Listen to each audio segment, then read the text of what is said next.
This is Geek News Central. My name is Todd Cochran. The stories that leads the show are Casey Neistat. Call out to you, my friend. Let's collaborate on the 368. What's new on Netflix without logging into Netflix? Equifax lawsuit in the state of Massachusetts.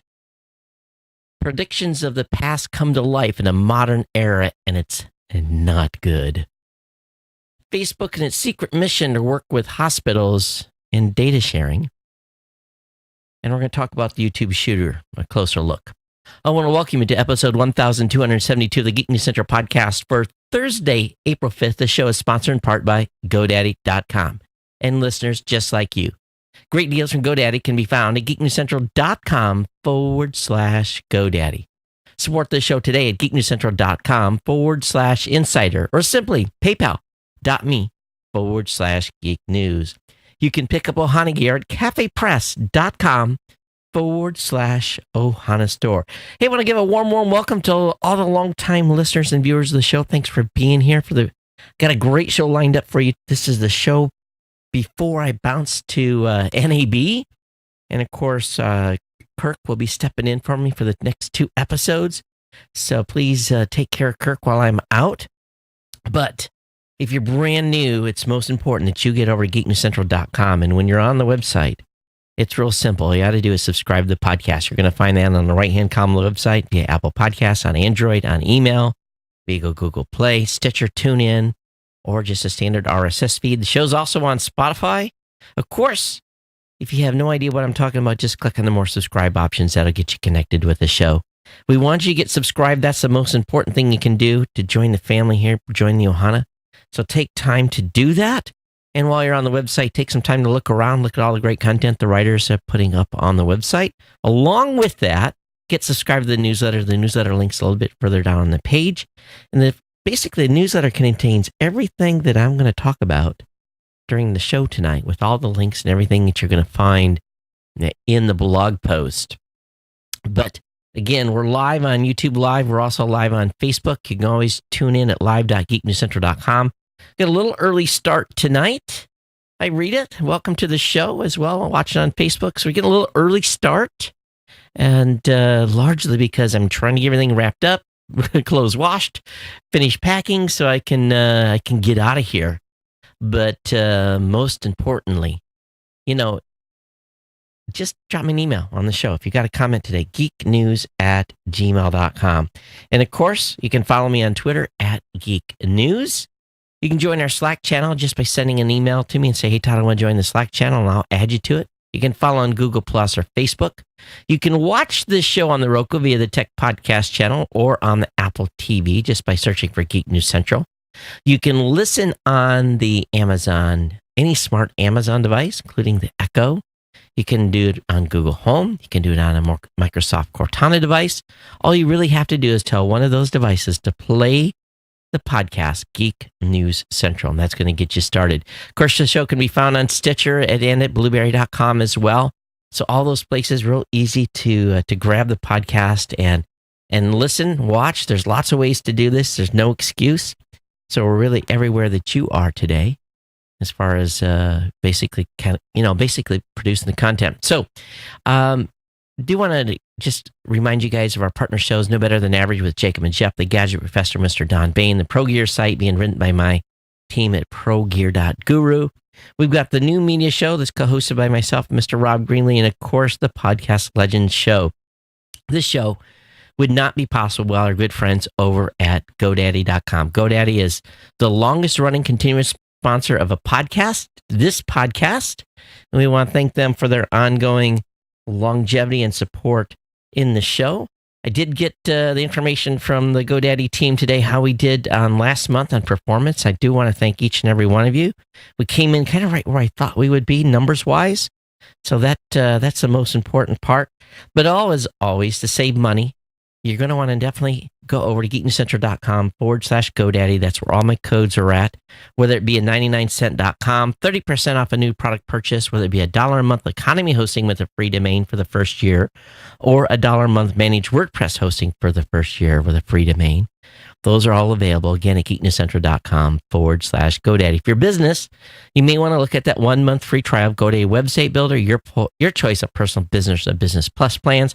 All the codes are on the website.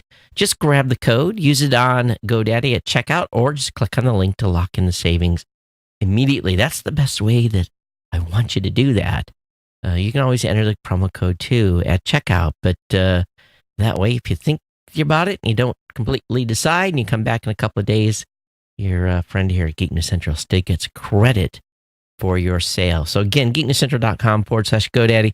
Check out all the products and services. And I'll be honest, I've been really jazzed about their new pro offering on WordPress, where you can basically buy a package, 1, 5, 10, 15, 25 sites.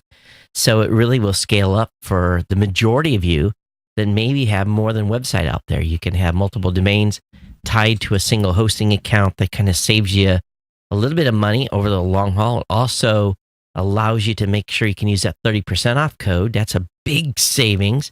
Matter of fact, as I was going through and looking at that product and service, GoDaddy started sending me a 25% coupon to complete my purchase. No. Come to geeknewscentral.com/GoDaddy and grab that 30% new product purchase code. It's going to save you a lot of money there. So we want to thank our friends at GoDaddy.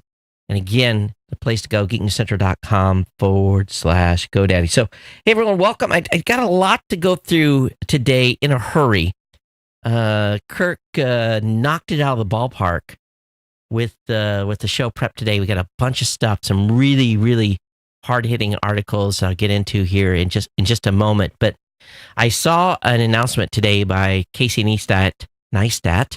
Of course, Casey's a famous YouTube vlogger. The guy does incredible work. My YouTube channel is, but he's like got 9 million followers.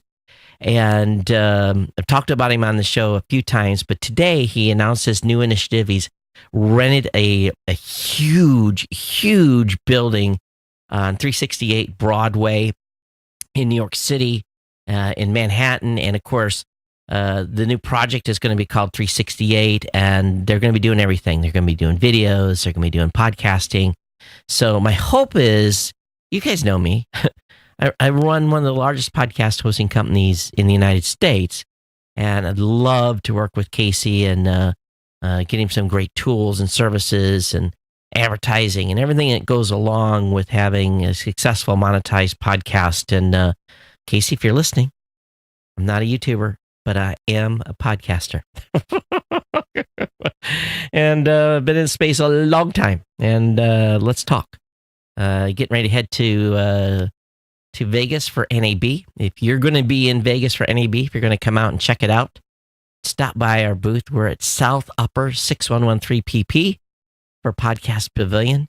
So that's extended invite to everyone that's listening or watching the show tonight. If you are in striking distance of Vegas and you just want to come out, I'll have a link in the show notes tonight on how you can get an exhibit hall pass. Now, I will just give you a forewarning, they're $50.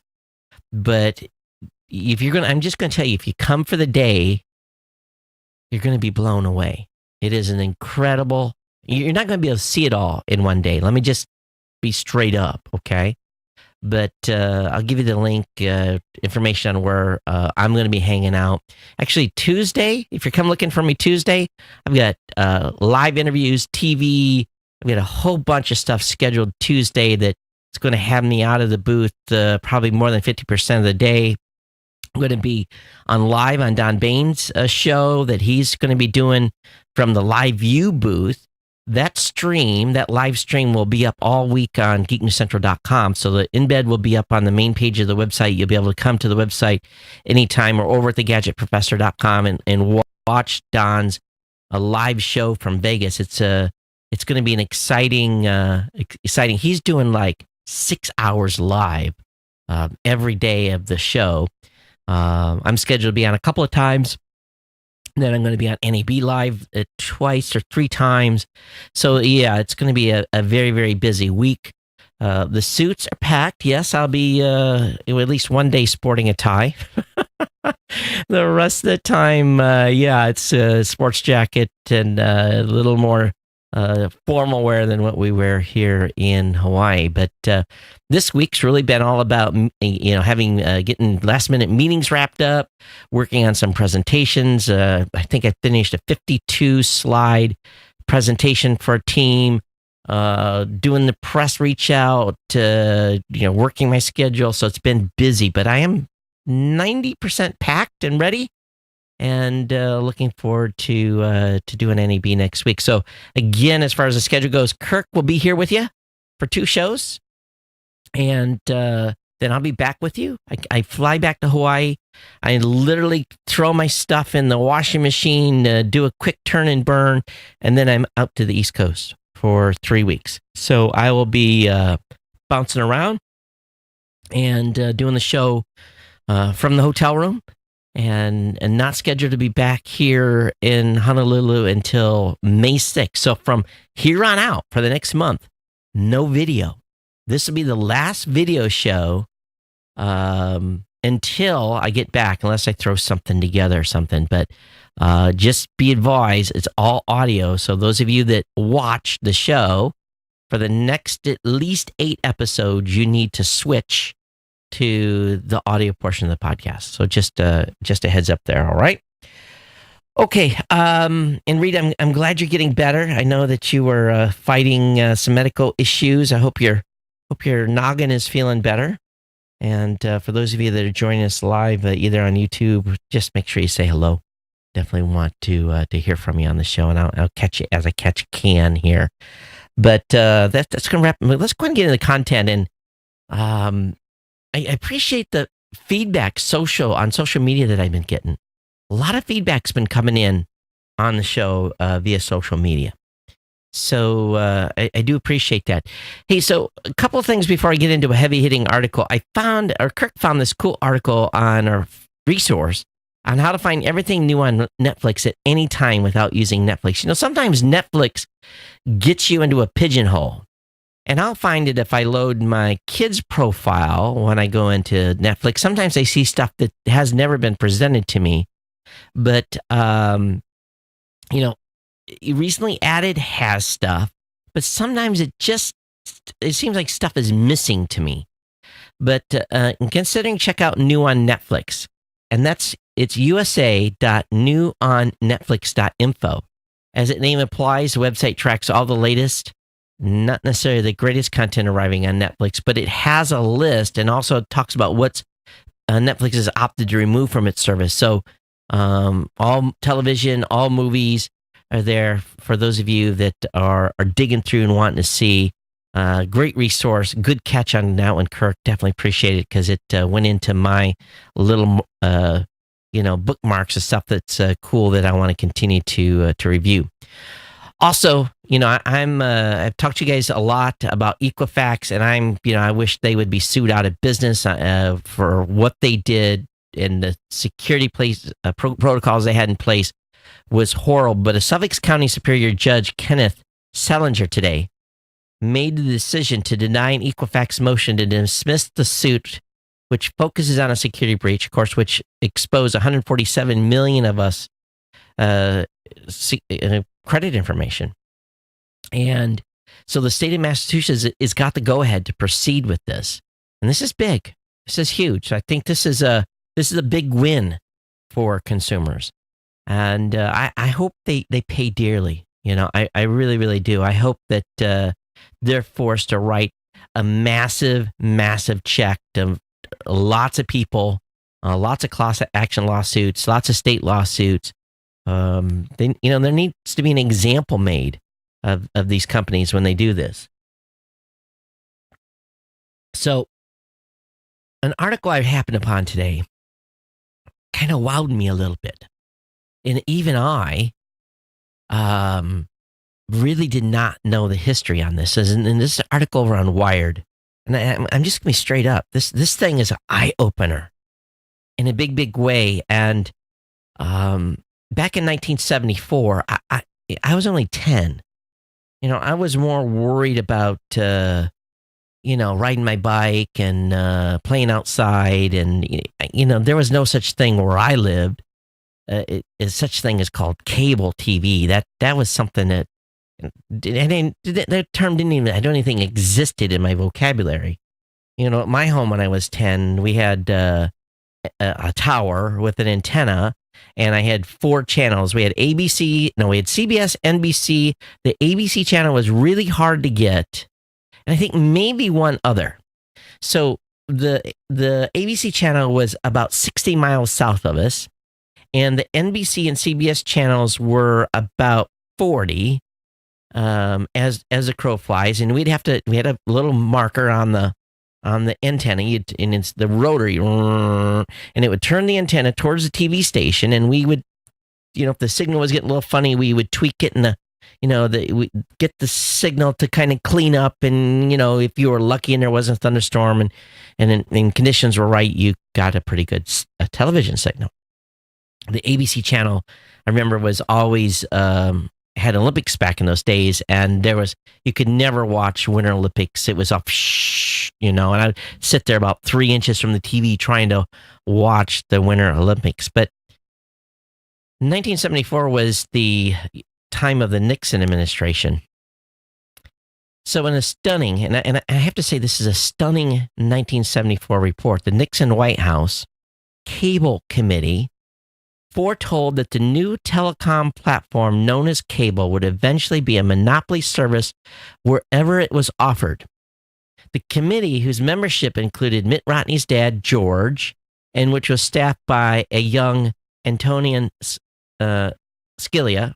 Oh boy, I just destroyed his name, which is the D.C. Supreme Court judge, called for a separation policy. The chief recommendation was that control of the cable medium should be separated from the control of the message on it. Now, let me read that again. This is back in 1974. They said control of the cable medium should be separated from the control of the message on it.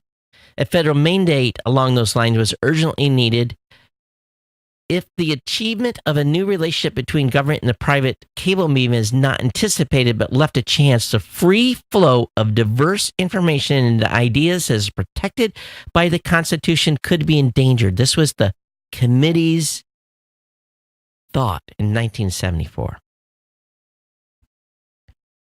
Nixon's plan fell victim to the lobbying power of the cable industry, which was powerful then, believe it or not, which is obviously now much more powerful. So today, the cable committee's predictions come true. Both the cable and wireless industries, the transport networks on which everyone else rely, are fully mature and largely vertically integrated and unruffled by competition.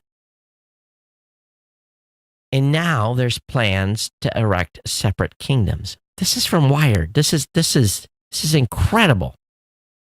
So AT&T, we know, wants to go direct to consumer as a source of both original, exclusive shows and real-time only exclusive content like sports and news.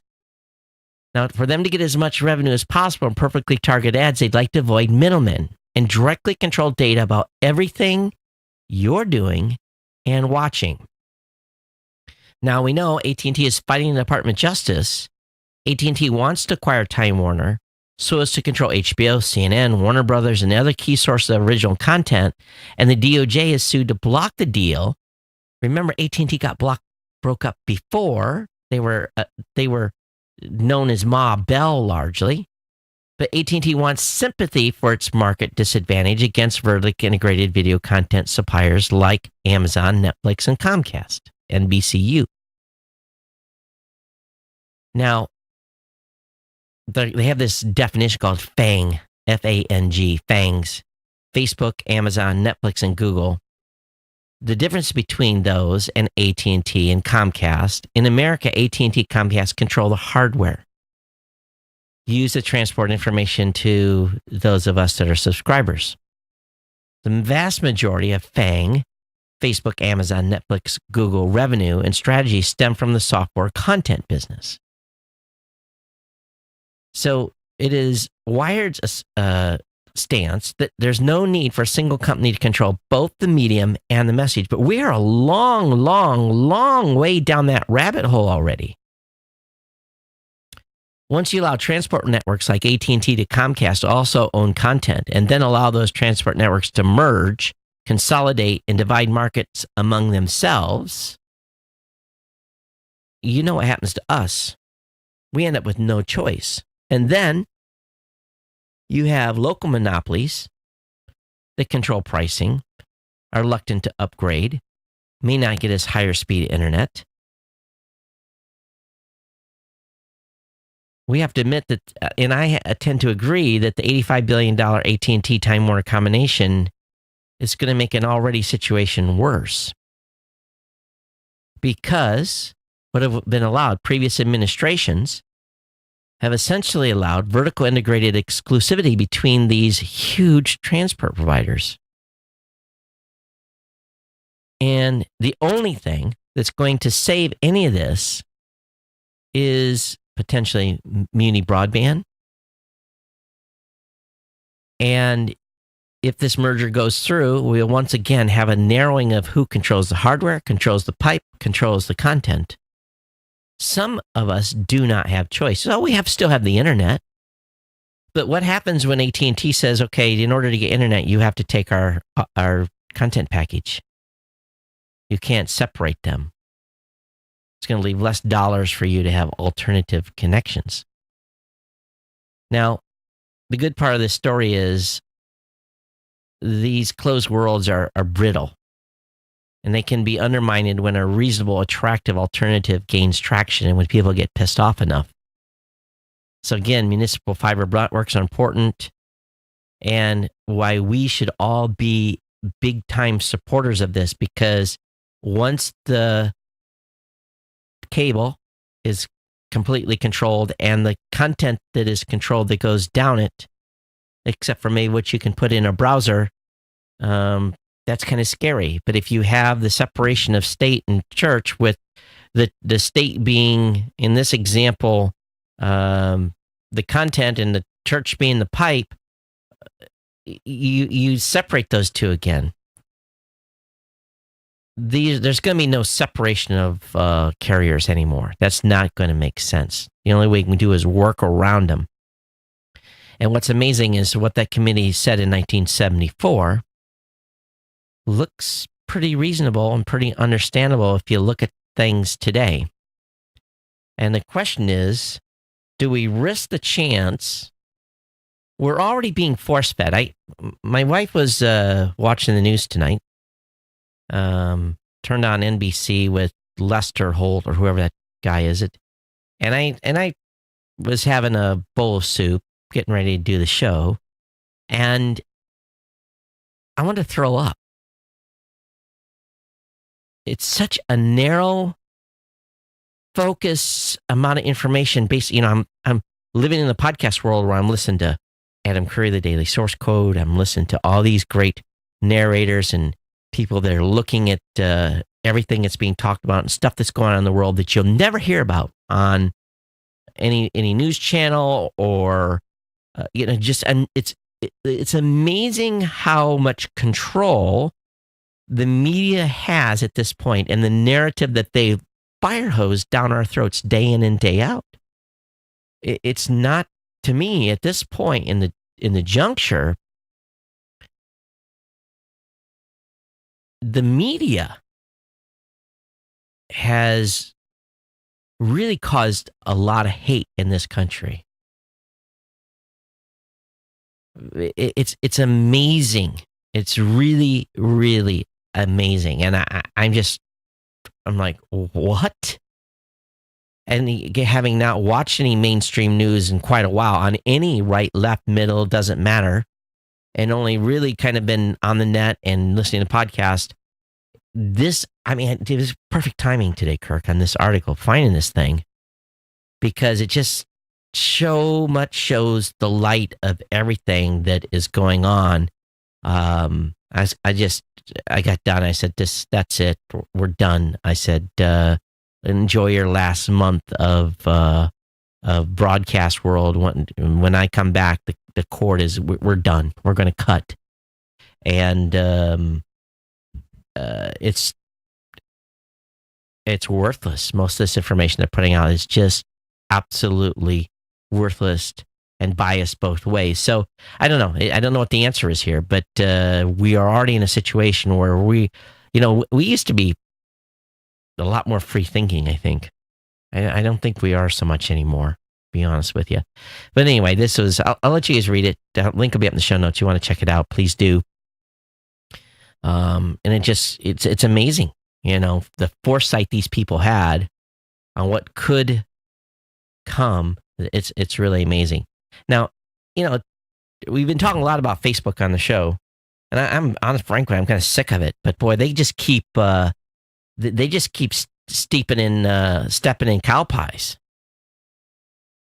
Facebook sent a doctor on a secret mission to ask hospitals to share patient data. They were in talks with top hospitals and other medical groups as recently as last month about a proposal, now listen to this, to share data about the social network of their most vulnerable patients. We talked about Grindr and them sharing HIV status data to companies here recently. Now we're hearing about Facebook wanting to share data of their patients. Their idea was to build profiles of people that included their medical conditions, information that health systems have, as well as social and economic factors gleaned from Facebook. Can you believe this? Can you believe the gall of this company?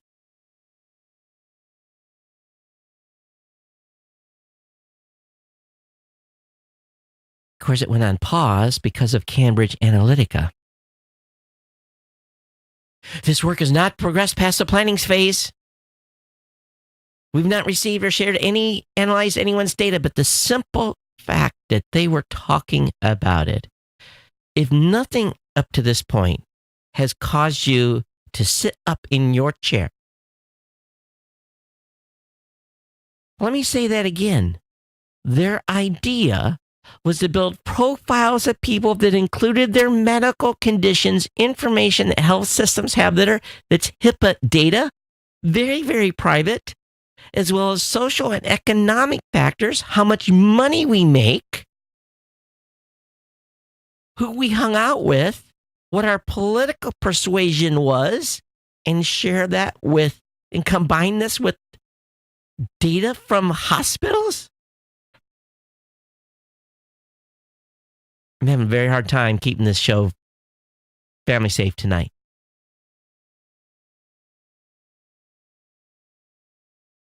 Blood pressure's up reading this. We're streaming on Facebook right now. How dare they? This is. I knew it was bad. We're realists in this. We've talked many times on the show. I talked about the time when my wife became pregnant for my youngest son. I've told this 100 times on this podcast at least.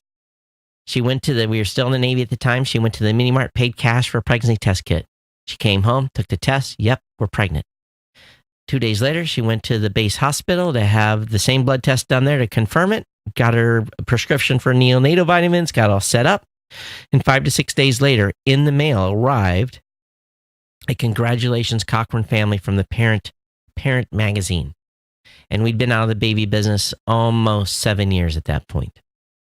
Someone sold our data, and I was outraged at the time. And to think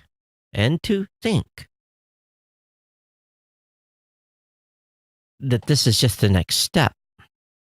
I've told you guys already, if you get life insurance and say that you don't smoke, and then you go buy a cigar with your credit card, stand by. You may get a notice from your insurance company saying you are a smoker. You now qualify for a higher rate because you're higher at risk. I think these gift cards and stuff you buy, those are probably going to be the way to go.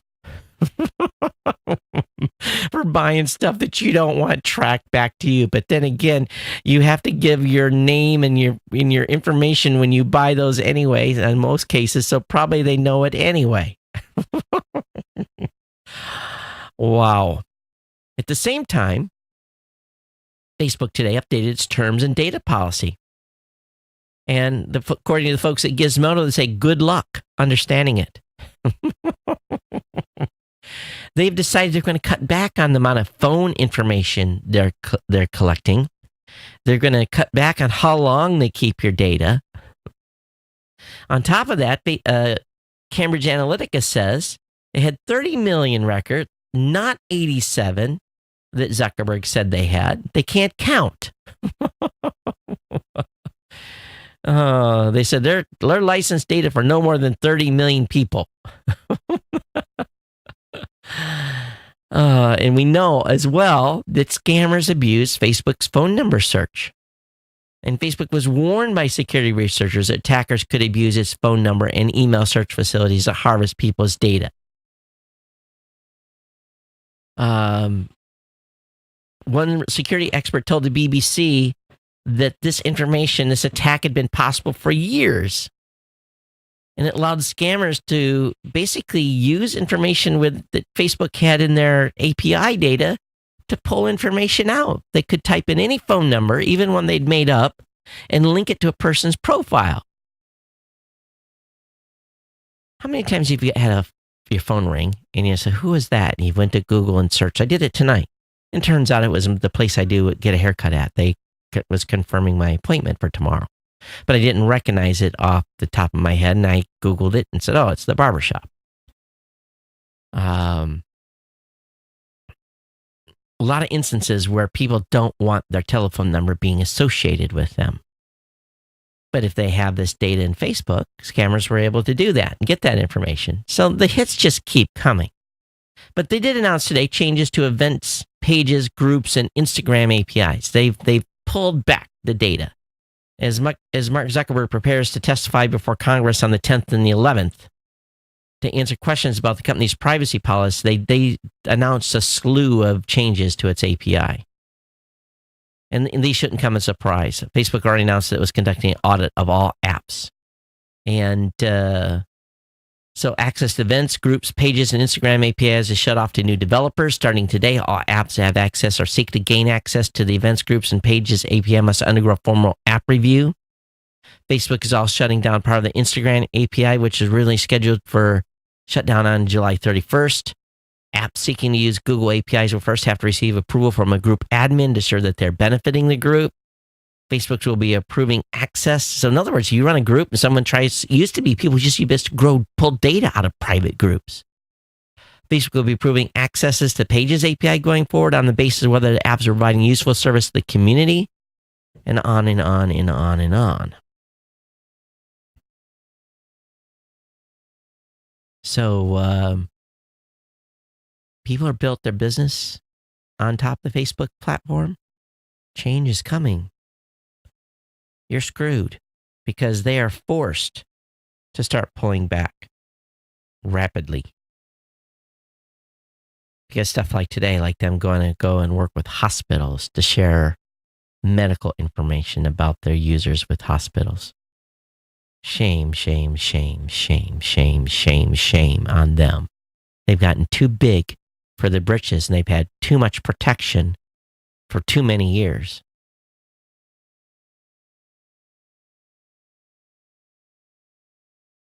We live in this big open society. It's all good. Share everything. Well, not so much anymore, huh? But we knew this already, right? We knew they were doing all this. Any of this come as a surprise? Let's be frank. If you are surprised about some of these revelations, including the ones I've talked about tonight, please, please, please, please, I beg, email me and say I'm surprised. And we'll see how many people that listen to this show actually say, I'm surprised about what I have heard about Facebook. Even if you say, I didn't know it went this far. You've got a week. I'll let everything percolate. In a week, when I'm back, I'll go over the emails. I'll give you the count. So if you're surprised, I need you to email. If you're not surprised, if this is I'm not surprised. Don't email. Only if you're surprised. I want to hear from you. And please tell me why you're surprised or what really kind of like, wow, you. All right. geeknews@gmail.com is the email address. Zuckerberg, I tell you, it's gonna that testimony is gonna be fun to watch. You guys are gonna buy some popcorn. I'm gonna be in Vegas, So Tuesday, Wednesday, while he's getting grilled by the Senate, I'm gonna let you guys watch it and give me the blow by blow. It's gonna be big news. It really, really is. So I want to see this guy sweat. All right, sadly, this YouTube shooter, first of all, completely different profile. It wasn't some angry guy this time. It was an angry woman who opened fire at Google's YouTube headquarters in San Bruno, injuring 3 people. And my understanding is 2 of them have been able to go home and 1 has been upgraded from critical to stable. But I knew people would get mad when they shut down monetization, but really that mad? And according to some of the information I heard, she got a lot of views and didn't make any money. Well, I've never gotten a check from YouTube. And I've been, of course, I don't get that many views, so I don't expect to get a check from YouTube. I cost them money. But YouTube, in response, is saying they're going to increase security to all offices worldwide. And so what's interesting here is this article I read on The Verge. It makes me think, did you look at the politics of the individual that did this?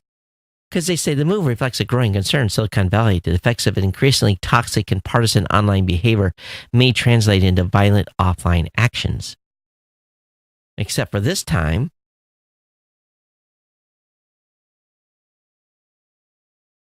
interesting. And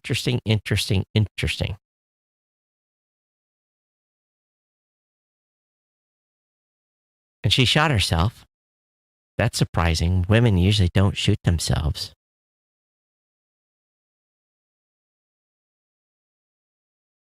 They basically looked at her online behavior and was disgruntled over the demonetizing her videos and harm to her financial well-being.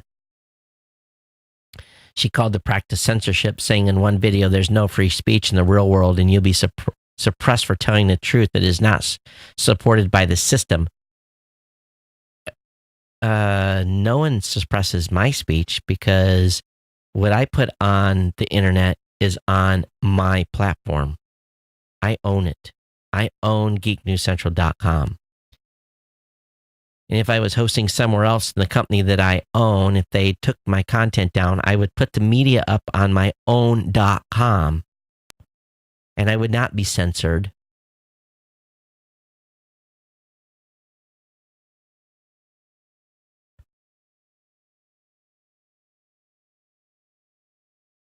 This is the comments made in this. However, in the wake of the shooting, hardline alt-right members and conspiracy theorists, both of which share a hate for YouTube for its presumed liberal bias, have begun spreading misinformation about the shooter.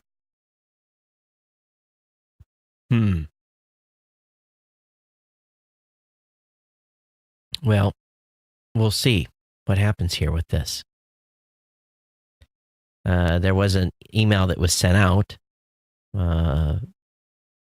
that talks about it. And she actually entered to the parking garage to do this when she actually shot people on the outside where they were having lunch. So, well, this is a bastion of free speech, the podcasting is. At least for those that control their brand, control their IP. YouTube can censor all they want. My content's going to stay online. I might have my content on YouTube. But to date, YouTube has taken nothing I've said down. Maybe after today, maybe that's not the truth. But so far, It's too bad, really, and let's be honest. Even the monetization piece is, to me, is on YouTube is until you get like a quadrillion viewers, you're not going to make any money on YouTube. And that's a pipe dream for most people. It's a reality check. Whereas this show, I've got a great sponsor. Been a long time supporting the show. So let's move on from those topics. Let's move on. Kind of depressing, isn't it? And of course, our hearts goes out to those, all these victims, obviously. The number of people living alone is on the rise in the U.S. and other developed nations. Is that true? And it's definitely not a good thing, according to this company that's put together a new tool. It's called Freebo. It's a robot built for lonely young people.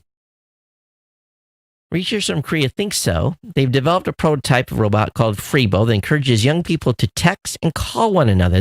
They really don't need to text. They need to call one another or actually go hang out. Unlike many other robots built for the home, Freebo is not intended to be social itself, but instead foster socializing in others. Freebos are intended to be distributed in a group of friends' houses, creating what researchers call a virtual living space that brings together individuals who are physically isolated. Freebo does this by listening, like all our smart home devices, for activity in individuals' homes, encourage users to talk via chat apps. Microphones and sensors recognize domestic activities, like when someone comes home, turns on a light, vacuums, or opens a fridge. This information then shared anonymously with the rest of the group. A quote unquote, "Oh," says Freebo, "your friend opened the front door. Did someone just come home?" So, cuckoo. Really? We need this now to teach young people how to socialize? Here's an experiment. Take your teenager's phone away for a week and make them talk to people.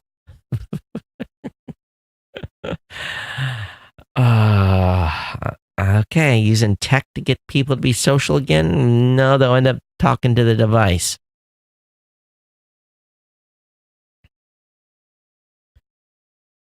All right, completely switching gears. I didn't have this arranged 100% correctly. This is quite the transition. How to make calls and use Google Hangouts like a pro. I must admit, I'm not a big Google Hangout fan. It always feels clunky to me. And I do so much stuff live, and I have, callers come in when we do the new media show. And for me, Google Hangouts always feels just a little weird. But this got some good tips here on how to maximize Google Hangouts, how to go live and do a variety of different things. And so if you're not a big user of Google Hangout, this might be a good instructional for you. Some information in there that I even found interesting as well. Link will be up in the show notes on that. There's an article over on Android Central here that basically they're giving props to Apple Music and 4 things that should be stolen from Apple Music to put in apps on Google, I guess. They say, hey, Spotify and Google Play Music, you may want to take some notes here. Number 1, pause means pause. So on Android, when you hit pause, things don't pause. Also, individual song download. Yes, of course. Apple Music's had that. That's not available on Android. I would think it would be. Playlist management as well. That's being done well on Amazon Music. And playing search results. So anyway, of course, Apple's stolen stuff from Google for years, so maybe it's time for Apple Music and Spotify to steal some of these cool things that at least this writer thinks is awesome as compared to the Android experience. So I must admit, I do like Apple Music. I probably use it as much as anything. On the science front, astronomers using the Hubble telescope have found the farthest star ever observed, a bright dot 9 billion light years away. The discovery requiring the fortuitous alignment of a massive galactic cluster. The cluster warped the straight, bending it towards Earth while magnifying the star 2,000 times. So I don't even understand what they really said there. But basically, it's so far away, and it's, other galaxies are acting almost as a lens, I guess. So what do they say about this thing? Oh, it also no longer exists. He says blue supergiant stars do not have lifespans of 9 billion years. He expected that the star that collapsed into a black hole will end up as a neutron stars, but no one will be around to see that happen. So the link will be up in the show notes. Apple's Final Cut Pro adds built-in closed caption tools and introduces a new ProRes RAW video. I use Premiere here. Matter of fact, I've been having some troubles with Premiere recently. It for sometimes doesn't like to load the audio. It's driving me crazy. But I left Final Cut a number of years ago. I just didn't like how it was doing video editing. And I guess I should do an update and take a look again just to play around with it. But if you are a Final Cut user, this update is getting some good reviews. So it's definitely worth a check out. Also, the Google I/O conference is coming. And everyone is really, really excited. The folks over at phonearena.com say that 2018 is shaping up to be a huge year for Google. Of course, we saw Samsung's variable aperture wonders in the Galaxy S9, S9 Plus, and Huawei's triple camera beast, the P20 Pro. And so with Google I/O fast approaching in May, from May 8th to May 10th in San Francisco, people are pretty excited about some of the announcements. Android P is coming. That's the 9.0 version of Android. Talk about a variety of different stuff that's happening there. Talking about Android Wear, how that's going to be improved upon. Google Assistant, Google Home, virtual augmented reality. Talking about the Google Pixel 3. So lots of stuff coming from Google I/O. We'll be talking about more about that as time gets closer here. But one thing I noticed on my Sony TV today was when I turned it on, it was almost like it had locked up. And I actually had to pull the power on it and reset it and reboot it. Definitely a lot of Android running under the hood with that television, but it was not. This is the second time it's happened where I've actually had to unplug the TV to get it to reboot itself. I guess all software crashes at some point, and at least in my Sony TV, that's been the case at least twice. It's a little annoying because you wonder if your TV's done versus having a software issue. A lot of people still talking about cell phone radiation, but people don't seem to be too scared about it. If it's something that's a topic that you are interested in, the folks over at The Verge have a great prepper and some of the latest information coming out on cell phone radiation. Also, Congress is asking the FCC not to kick poor people off the internet. Of course, there's been a huge outcry over the FCC's move to kill net neutrality, but they want to make sure that the federal Lifeline program, it changes that, could leave low-income households without any access to internet, neutral or not. And Congress is urging the FCC to reconsider. The Lifeline program came into being in the 1980s and gives folks some cell phone credits and so forth, or they get a cell phone or internet service for as little as $9.25 a month.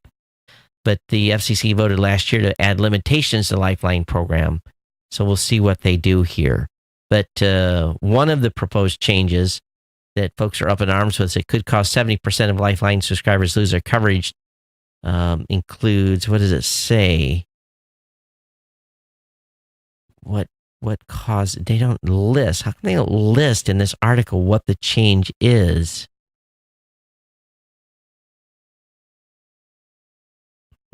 Oh, they're blocking broadband resellers from participating in the program.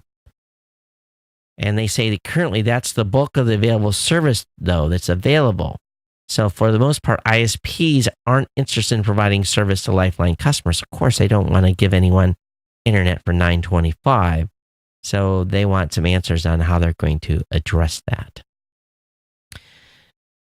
if you live in a neighborhood that has connecting streets that are really, really crazy with traffic, you've probably noticed increase in traffic on your side streets. And a lot of cities, including even here in Hawaii, it's driving people nuts.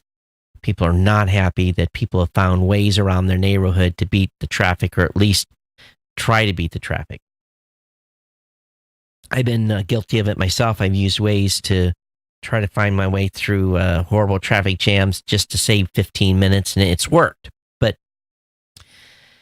in Los Angeles, there is a street called Baxter Street, and this street has an incredible incline, and it's one of America's reportedly steepest streets in America. And it appears that a lot of drivers are using that to avoid a busy thoroughfare known as Glendale Boulevard, and Waze direct them down that street, and there's been a lot of wrecks. People are not used to driving on that type of an incline, and they're smashing vehicles. So the community is banding together to try to get Waze to stop bringing people down that street. I don't know if that's going to help, to be honest with you. Once people have learned it, they're now going to use it from now on. MoviePass parent has acquired MoviePhone in a deal with Verizon Oath, and so I'm not real familiar with both of these. But Helios and Mathis and Analytics, the majority owner of MoviePass, announced acquisition of MoviePhone from Verizon Oath subsidiary on the terms of the deal. Helios and Matheson is paying Verizon $1 million in cash and granting 2.55 million common shares, worth less than $8 million at HMNY's current stock plan. So MoviePhone currently has 6 million monthly unique visitors. This provides movie trailers, info on films, theaters, and ticketing through Fandango. Helios and Matheson said the MoviePhone acquisition next may overstate in building out its content marketing strategy and advertising revenue platform for MoviePass. So that was over on Variety.com. Twitter has removed over 1.2 million accounts for promoting terrorism, but it says it has seen a decline in terrorist-related accounts on its platform. Well, I don't think there's as many terrorists around now. I think there's been a pretty significant push to, how should we say, eliminate some of those terrorists. So maybe there's just not as many bad guys available to tweet. Because they might get droned. Virgin Galactic completed its first powered test flight since 2014. It's a milestone following their fatal accident that they had. So this is good news. So the craft VSS Unity took off from the Mojave Air and Spaceport aboard a plane called the CMS Eve and was piloted by 2 people. According to Richard Branson, the vehicle went supersonic up to Mach 1.6. And he proclaimed Virgin Galactic back on track. So we'll see. And they've made some major changes to the design of Spaceship Two. And if all goes well with future powered tests, then Virgin Galactic could be one of the premier names in space tourism and launch providers. So we'll see. Of course, SpaceX did 2 launches over this past weekend. Successful. Amazon offers remote access to free time parental controls. Parents can remotely set bedtimes and limits through the parent dashboard. So this is cool. And we know that last year Amazon launched a parent dashboard to go along with its free time subscription service for kids. And of course, the dashboard allows parents to see how much time the kids spend on the service. Previously, parents had to set bedtime daily goals, time limits, and filters through their child's device. Now they can do it through their own. Nice way to shut the kids down when they don't want to stop watching. Microsoft today adds file protection and email encryption to Office 365. They're part of a new set of tools to guard against cyber crime. I used to save a lot of files encrypted on Word. The key is remembering the password because you used to set them one by one. Those of you that are Mac Pro users, they've been looking for the new Mac Pro, not the iMac Pro, but the Mac Pro. Apple's redesigned Mac Pro will ship next year. It's not going to happen in 2018. They confirmed today that this won't start shipping until 2019. A number of folks went to Cupertino to meet with the team, and there are some great articles about what's forthcoming with the Mac Pro. One thing's for sure, the trash can look is going to go away. It's very evident that is the case. Also, the FDA wants Facebook and Twitter to crack down on opioid sales. Wow. In a speech given yesterday at the National Drug Abuse and Heroin Summit, FDA Commissioner Scott Gottlieb announced that the agency would be inviting a number of internet companies to submit to a summit that will host discussions on potential solutions to tech industry's role in the opioid crisis. So I guess that the social media is these ISPs and others were playing into the sales of opioids online. Wow. People are still buying drugs online through Facebook and Twitter? Wow. How are they doing that? Is it through private groups or something? How are they actually doing that?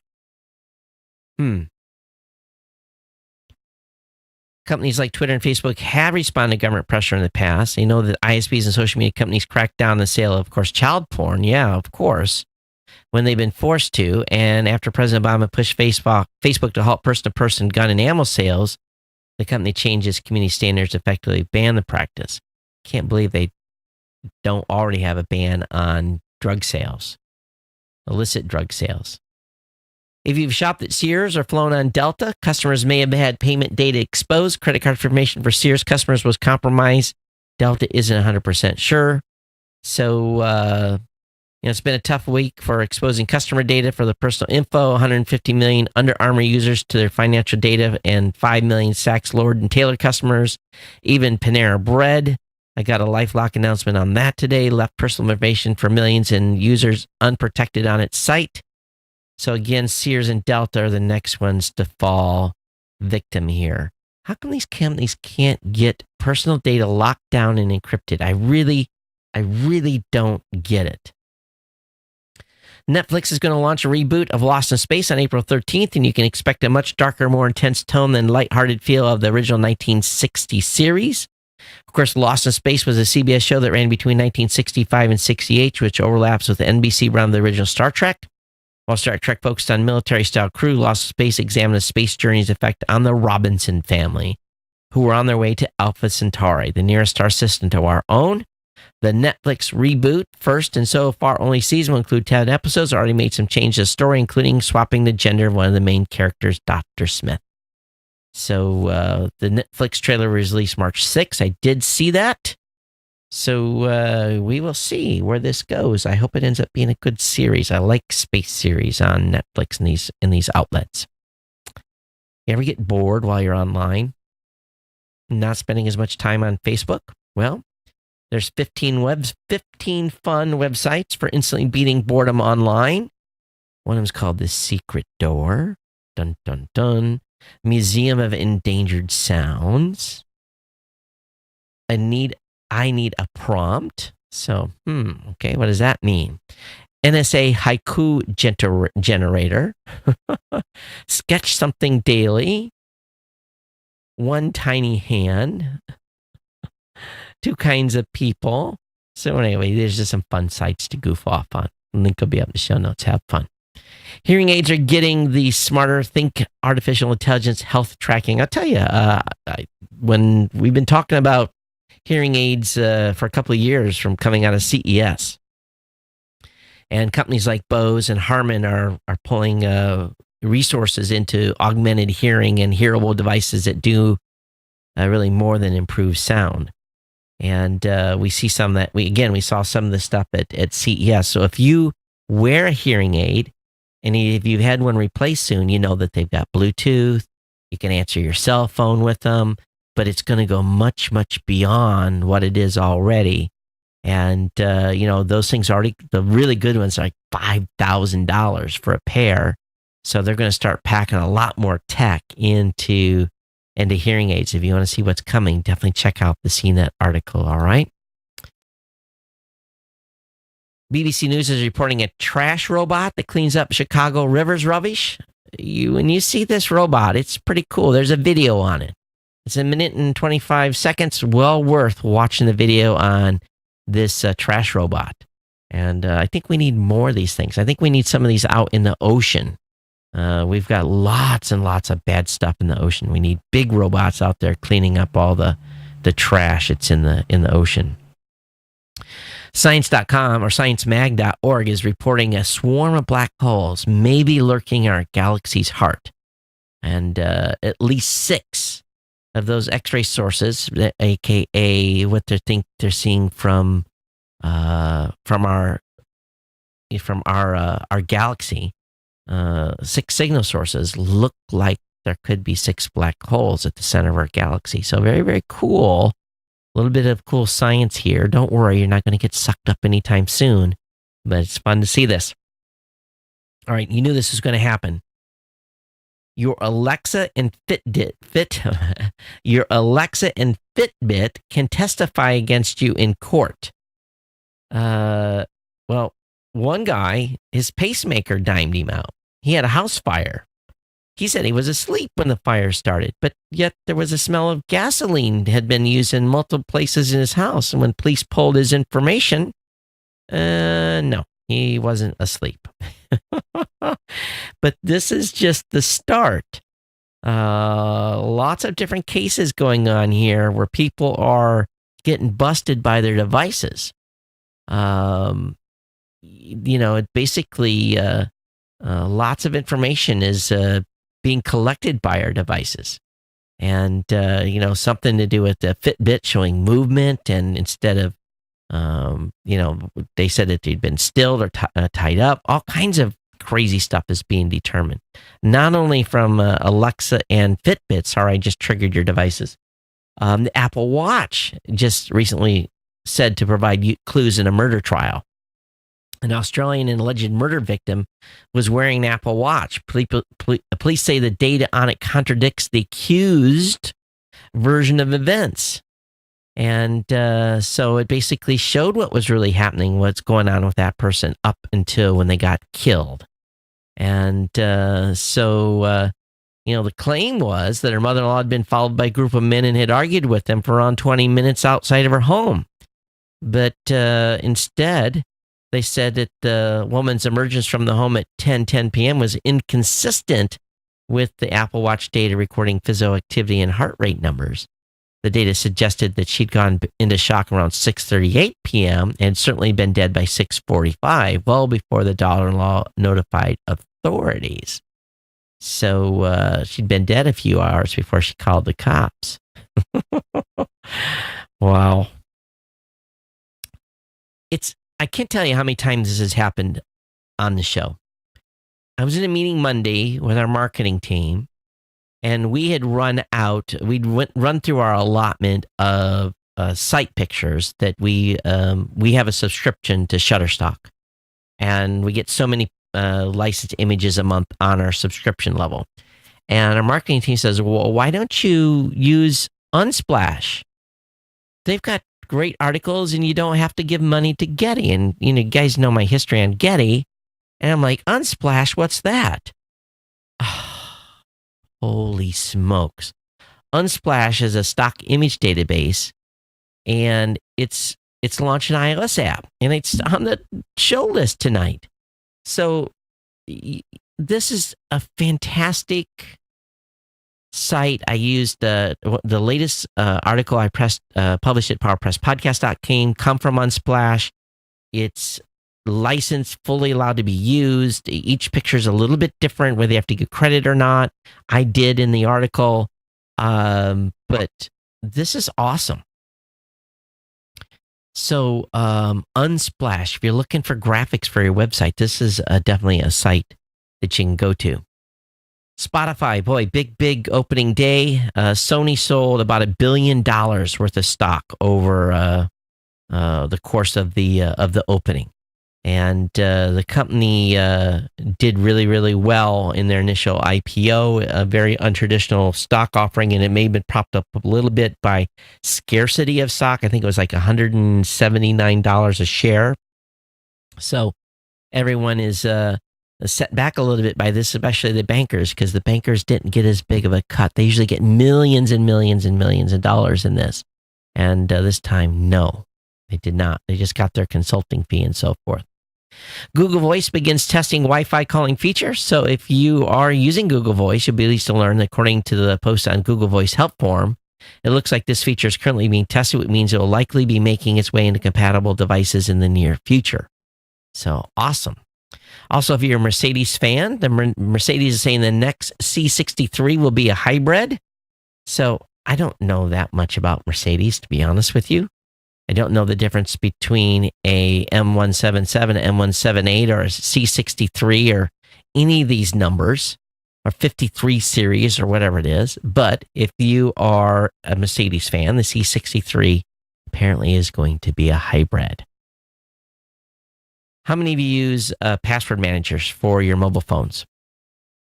I do. Everything I have is in a lockbox. I'm a big fan of LastPass. I use that on my iOS device as well. It requires two-factor authentication to get access to it. So there are some apps out there that's being recommended for you to use. LastPass is one, and there's a few others as well. OnePass is an additional service. What else do I have here? A Dashlane, NPass. So I'll have, of course, KeyPass. I love KeyPass. KeyPass is another great application that's been used on the desktop for years for both Mac and PC. So definitely check out this article if you're looking for a password manager. For the web, I like LastPass, and for more secure stuff where I don't want it to be in the cloud, I just want to have an encrypted file on my desktop, KeyPass is pretty awesome as well. A South Korean university is being boycotted over killer robots. Leading AI experts have boycotted a South Korean university over a partnership with weapons manufacturer Hanwha Systems. More than 50 AI researchers from 30 countries signed a letter expressing concern about its plans to develop artificial intelligence for weapons. If the good guys don't do it, the bad guys will. The boycott comes out of a UN meeting to discuss killer robots. And we know that this is a little bit of a Pandora's box. And next week in Geneva, the UN will discuss the challenges posed by lethal autonomous weapons or killer robots, with 22 of these nations calling for an outright ban on such. The bad guys are going to continue to make this stuff. They say that South Korea already has an army of robots patrolling their border with North Korea, with the Samsung SGR A1 carries a machine gun that can be switched to autonomous mode, but is at present operated by humans via camera links. Well, if the wall goes down, they'll be switched to autonomous. I can guarantee you that. Google, according to some of its employees, should not be in the business of war. Project Maven involves using artificial intelligence to prove the precision of military drone strikes. Employees fear Google's environment will irreparably damage its brand. We believe that Google should not be in the business of war, says a letter which is addressed to Google's chief executive, Sundar. Therefore, we ask that the Project Maven be canceled. The letter was signed by 3,100 employees, includes dozens of senior engineers, according to the New York Times. Google confirmed it was allowing the Pentagon to use some of its image recognition technology as part of a military project following an investigative report by Gizmodo in March. So, I tell you what, those defense contracts, money. Hard for these corporations to turn down that kind of cash. It really, really is. Amazon's in-home delivery service now supports 8 smart locks. Amazon Key, which I think is very, very bizarre, that I don't know anyone that would allow. I'm not letting anyone log into my house. I do like the ability of having a lockbox, though, that can be unlocked by the UPS or FedEx driver to have the package put in and relocked. But I am sorry, I'm not going to allow any delivery company to hack access to my smart lock. Nope. How many of you are doing this? So today, Kwikset Yale is adding 3 new models, and Yale is adding 2. The 3 models from Kwikset include 2 with touchpads and a backup keyway, and 1 that includes a touchpad and no keyway. The 2 models with keyways are called the Smart Code 916 and the Smart Code 916 Contemporary. The keyway-less model is called the Obsidian. I'm not doing this. Someone wants to steal the package, they can steal the package. All right, ladies, any expecting moms or new moms? Any moms that are currently using a breast pump? Taking one of those with you somewhere is really a pain. And if you're going to be going to the mall or something like that, and you need to pump, you just can't break out the big machine, and it's they have to manual pump is a pain too. Well, there's a new one out called the Spectra S9. A lady that's using it has done a fantastic review on it. It's available online, $180. Got 8 out of 10 stars. Definitely have this linked up in the show notes for the ladies that have maybe an expectant daughter or expectant friend or someone that is a family member that's pregnant. You may want to turn them on to this if they're planning on breastfeeding, because it's a little itty bitty portable unit that works really, really well. Apparently will fit right in your purse. Apple Music has hit landmark of 40 million paid subscribers. This thing is fast. It's growing very, very fast. And they're going to give Pandora, Spotify all a run for the money. Also, researchers created a smartphone app that can help with heart surgeries. And this is very cool. During a heart procedure to remove a blockage in an artery, doctors we need to know if the artery is healthy enough to snake a catheter through. Right now, the method used to test out is dubbed the Allen test, which blocks circulation in the hand until it turns white before easing pressure on 2 main arteries to see if it turns pink again. This is used to determine a healthy artery. However, with the app, it uses a smartphone camera, in which in this instance, the researchers use an iPhone 4 to monitor changes in the color on the fingertips. Based on the comparison to Allen test, it seems the app was 92% more accurate versus the Allen test, which was 82. So this is huge. So when you're getting ready to get a stent put in, this is to drop a catheter through. This is important stuff. So exciting where this is going. The Amazon device is updated, introducing music automation feature. Imagine waking up and having your favorite morning jams play right at the instant. That's pretty cool. I must admit, I do like waking up to the Amazon device. Being able to add music automation sounds pretty cool to me. What this means that users can say a trigger phrase, and it will trigger a bunch of commands at once, including being able to play a particular song or playlist. So this is available now to the Amazon device. For those of you in the UK, O2 apparently bought the entire 4G spectrum.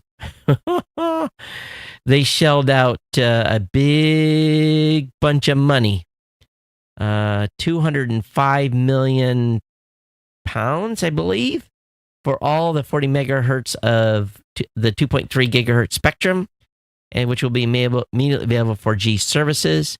So they dumped a bunch of cash. So we'll see how that pays off. Also, I'm not super familiar with Avast, but Avast is claiming its secure browser is 30% faster than most others. And it basically used a comparison of Google, Mozilla, and Microsoft Edge to come up with how secure and how fast this browser was. It's got a pretty impressive list of features built in: ad block, anti-tracking, on by default, true private browsing mode, bank mode, security and privacy center, built-in password manager, forced HTTPS encryption, supports extensions and add-ons, built-in video downloader. It does Chromecast support. These are all the things that are available in this browser, so it might be worthy a checkout. And with the way things are going these days, maybe a more secure browser is the way to go. All right. There's a site that it's called Gadget Hacks, and there's a lot of cool different articles on this page, and you're going to want to add this one, gadgethacks.com, to your repertoire of bookmark sites. This thing's got a lot of cool little tips and tricks and features that you can use. Again, Gadget Hacks is a pretty awesome site. Good article on Tom's Hardware talking about the HP's new ZBook and the 27-inch Dream Color monitor that comes with it. So this thing's got a good review. It just looks pretty nice too. It's a workstation laptop. So link will be up in the show notes. I'm still a big Dell fan when it comes to Windows machines. My Dell XPS, I still really, really love that particular computer a lot. But if you're an HP fan, the all-new ZBook notebook and 27-inch Dream Color monitor reviewed is available on tomhardware.com. Also, they're talking about the S9. And if you have a Pixel 2 or an S8, talks about, is it worth it to upgrade? The folks over at AndroidCentral.com has some good breakdown for you here. If you're looking to do the upgrade or not. Did I just tell you my wife finally went to iPhone 8 Plus? So she's got it still in the Apple bag. She hasn't even turned the stupid thing on. For me, it's like that's the first thing I do, but she's still using her 6, and we'll see how long it takes her to pull it out of the bag and set it up. So, with my discussion earlier in the show about cutting the cord when I get back from my trip, the best over-the-air antennas and TV tuners money can buy in 2018. It's a great time for this particular article. And so some good reviews here, some different antennas and TV tuners that you may consider if you're getting ready to cut the cord. Link will be up in the show notes. Price runs across the gamut, to be quite honest with you here. So I'll have that up for you to review. Also, as soon as I am in the mainland, I can't get Anchor batteries shipped to Hawaii. So as soon as I get to my first location, I'm going to be there 4 or 5 days. I'm going to order Anchor batteries from Amazon and have them so I can bring them home with me when I come back in May. But Anchor's got some energy monitoring smart plugs. They're just $19 each. I'm a big fan of Anchor's products. They do a good job on stuff. So that will be linked up in the show notes. That's an offer from Kinja Deals. At the same time, you get your hands free with the Anchor, the all-key Bluetooth receiver and 3-port car recharger for $15. So this is a nice. I just bought another 3-port car charger, but all-key does a nice job as well. Again, $15 for this. Find a couple of articles here. Android Central, best micro SD cards for the Android in 2018. And they really love the Samsung EVO 256 gigabyte SD card. It's a little on the pricey side, $117, but it's 256 gigs, folks. It's massive. The best value is the Samsung EVO 128. That's available for about $45. Best speed is the Lexar. It's a micro SD HC2 class 3. It was UHS-2/U3. It's fast. It's not like a class 3 SD card. It's got that new standard. So 32 gigs on that for $33. But anyway, link will be up in the show notes on all these different cards. Anyway, that's going to wrap me up for the show. Let me go back to the beginning, see if we've got any bada bing, bada boom. Let's see here. Wrong email. I've got too many email accounts opened up. And one thing I did this afternoon, I have a calendar on geeknews@gmail.com. I've got a calendar on geeknewscentral.com. I've got a calendar at CEO@rawvoice.com. And I've got a calendar at Todd@blueberry.com. For NAB, I've been getting invites to all 4 emails. And so all my appointments were like, ugh. So I spent some time this afternoon getting them all linked up so each one could see each one. So no matter which account, when I'm in a hurry and I need to look at the calendar, I can't say, I need to switch to that other email account. I need to see everything on one calendar. So that was relatively simple, but it's annoying when you have more than one email address. So I'm just doing a pop down here, making sure I'm in the right email account to go look in the show notes. No public email from this previous show. So we're long already, but I'm not going to be with you for a week. So I hope you had a great time with me today. If you have comments on the show today, geeknews@gmail.com. Ted, thanks for the comment on the show. And Rita, I hope you are feeling better. And then Casey Neistat, if you're have listened, call me or email me. Let's talk. I'll hook you up, brother. We'll get you hooked up with some good podcasting tools. For the rest of you out there, become an insider at geeknewscentral.com/insider. Send your cash. Your cash is good. $5, $10, $15, $20, or $25 a month is fantastic. Become an insider and support the show on an ongoing basis. Or share my codes with your friends from GoDaddy. That way we can keep the ball rolling here, keep GoDaddy happy that we're delivering them new customers every month. Again, I only get credit for new customer sales. Isn't that amazing? And they're still sponsoring the show after 14 years. So everyone, remember the website, geeknewscentral.com/GoDaddy. It's been my pleasure to bring the show to you. For those of you that are going to be in Vegas, I'll see you in Vegas. I'm South Hall Upper, booth 6113 PP. Look for the podcast pavilion. And I'll have the links in the show notes tonight on the booth location, our directory listing, and how you can get a floor pass to come and drop in and see me. Otherwise, I'll be back a week from Monday when I'm on the East Coast. Everyone take care. We'll see you next time here on the Geek News Central podcast. And Kirk, good luck. Everyone take care.